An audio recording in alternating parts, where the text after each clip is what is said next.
Je te rappellerai que 1,3 milliard, 44 milliards de dollars. C'est beaucoup, beaucoup d'argent. À partir de cet événement-là, il y a eu un point de bascule. Un directeur de la section argent, pas comme les autres.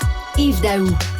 Alors, on investit 2,7 milliards de dollars au Québec dans la filière batterie. Tout ça sans aucune étude, mais il faut se fier à Guy Leblanc et à son pif. Il a le pif, Guy Leblanc. Hey, Richard, tu sais, quand on dit donner le bon Dieu sans confession, mais moi, je lui donnerais pas. Mais sa confession ce matin est vraiment bonne. Parce que là, écoute bien, Richard. Là, le PDG d'Investissement Québec, là, ça, c'est le bras financier du gouvernement du Québec pour l'investissement dans les entreprises du Québec. Ils s'occupent de toute la question des prêts, là, tu sais, qui sont faits aux entreprises. Évidemment, ils ont les deux pieds dans toute la filière de la batterie électrique. Et là, le PDG fait un discours actuellement à Bécancour, qui était aujourd'hui, là, ça se fait présentement. Sauf qu'ils ont appelé tous les médias vendredi passé pour rencontrer le PDG de Guy Leblanc lundi pour tous les médias parce qu'ils savaient très bien qu'il n'y aurait pas de couverture nationale dans une chambre de commerce locale. Mais là, je sens, Richard, là, qu'il y a un peu de nervosité. Là. Ben oui. Comprends-tu? Oui. Parce que là, écoute, tout le monde le dit, là, écoute, il y a, puis lui-même le reconnaît, là, il y a un risque économique de mettre plus de 2,7 millions de fonds publics dans la filière et assure qu'il dit qu'il a bien fait ses devoirs, OK, mais qu'il a commandé aucune étude. il dit, c'est un maudit bon deal d'affaires. C'est sûr que ça représente un risque financier. Et là, il rajoute quand même, on n'a pas demandé d'études, on n'a pas produit de documents autres que nos discussions avec les partenaires compétents. On a eu des discussions avec eux, avec des joueurs internationaux. On a eu des discussions avec des firmes spécialisées. C'est comme s'il fallait croire à tous ces gens-là que demain matin, là, c'est un marché incroyable, Richard. Là. Ça va être plus gros qu'Hydro-Québec. Ben, il a fait une étude comme ça. Son étude, c'est... Non, mais Richard, écoute, là, actuellement, là, il parle de 15 à 20 milliards au bas mot, de 10 000 emplois. Il dit que ça va être plus gros qu'Hydro-Québec. Là. Ça, il faut le croire sur parole. Là. Sauf que, Richard, je veux juste te dire là, qu'il y a des signes là, qui ne mentent pas. À la question des journalistes du journal, il disait, est-ce que vous ne voyez pas là, qu'il y a un ralentissement dans le secteur des batteries électriques, tout ça? Là? Il dit non. Il dit, moi, je ne vois pas ça. Ben, je veux juste te dire, le Financial Times, qui est quand même un journal réputé, là, a sorti hier là, que les 4 grands producteurs de batteries là, ont commencé à couper dans tous leurs projets. LG vient de couper dans 170 travailleurs à son usine de Michigan. Est en train de réduire. Puis eux autres ont des joint ventures avec General Motors, Honda puis Hyundai. Tu en as un autre qui est SK On, qui lui ici avait un deal de 11 milliards avec Ford puis qui pour justement électrifier toutes les batteries, qui vient de couper dans son plan en Georgie. Écoute, là, ça veut dire qu'aux États-Unis, il y a un ralentissement dans la filière batterie électrique. Il y a un ralentissement, puis nous autres, là, les gens commencent à sortir de la maison. Nous autres, on rentre. La maison est en feu, puis on rentre dedans. Richard, il y a des investissements de 16 milliards de Ford qui sont sur pause pour les projets électriques. Il y a un projet de 7 milliards de Honda et GM qui a été avorté. Les ventes de voitures électriques ont baissé de 50 % en Europe.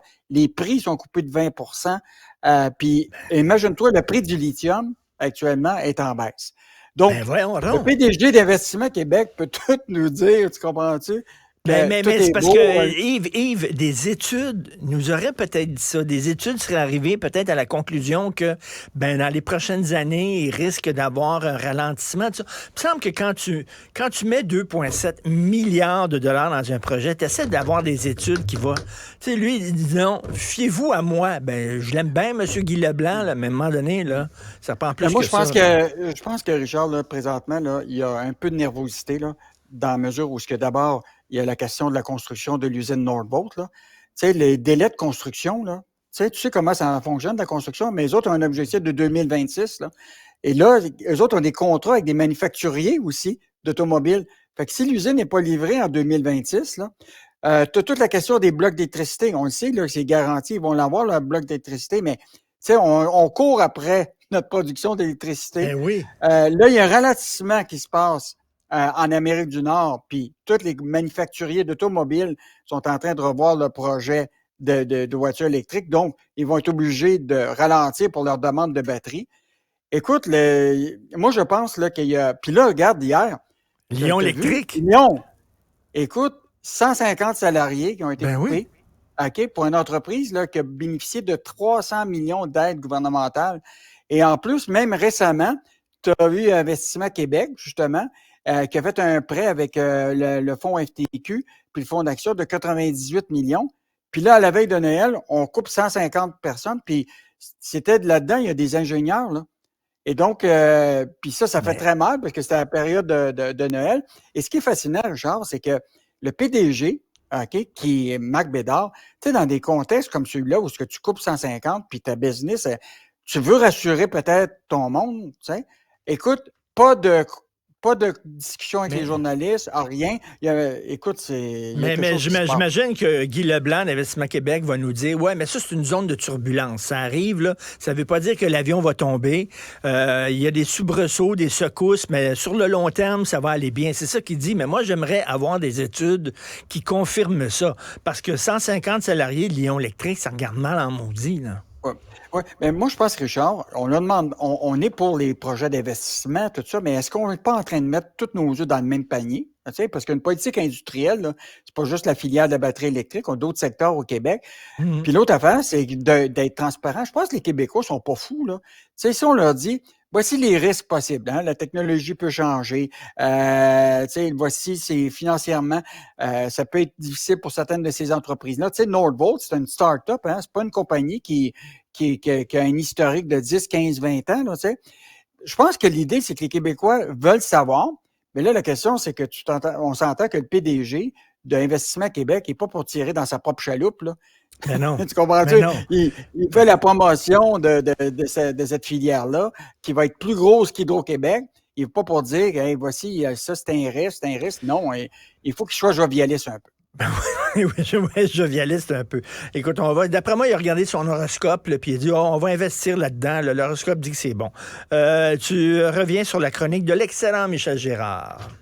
Bon, Michel est revenu sur le dossier, tu sais, des prêts d'urgence qui ont été octroyés à des entreprises au Canada, là. Donc, selon les données de StatCan, là, il y a 34% des entreprises qui bénéficiaient là, de ce prêt-là, qui doivent, d'ici le 31 décembre, de remettre leur prêt, là. Et donc là, Michel, il dit, c'est une catastrophe qui s'en vient, là. Si tu fais partie des PME qui sont pas capables de rembourser le fameux prêt, là, écoute, il y en a qui vont faire faillite. Et donc, Michel, ce qu'il propose, tout simplement, c'est s'assurer que les propriétaires des PME qui sont incapables de rembourser ce fameux prêt-là avant la date butoir, qui aient la possibilité de le reporter pour plusieurs années, plutôt que de mettre une échéance aussi courte, parce que c'est un coup de massue, comme dit Michel, là, pour ces PME-là, quand même, là, d'être obligé de rembourser. Tu sais, écoute, c'est quand même des PME du Québec, tu sais, un 20 000 ou un 40 000, ça peut faire toute la différence. Tandis que, tu sais, on est en train de donner des milliards à des entreprises. L'économie du Québec, c'est beaucoup des PME aussi, là. Tu sais, je trouve que pendant un bout de temps, on aidait beaucoup les PME. Là, avec M. Fitzgibbon, on aide les grosses multinationales. Faut pas oublier nos PME aussi, là. Oui.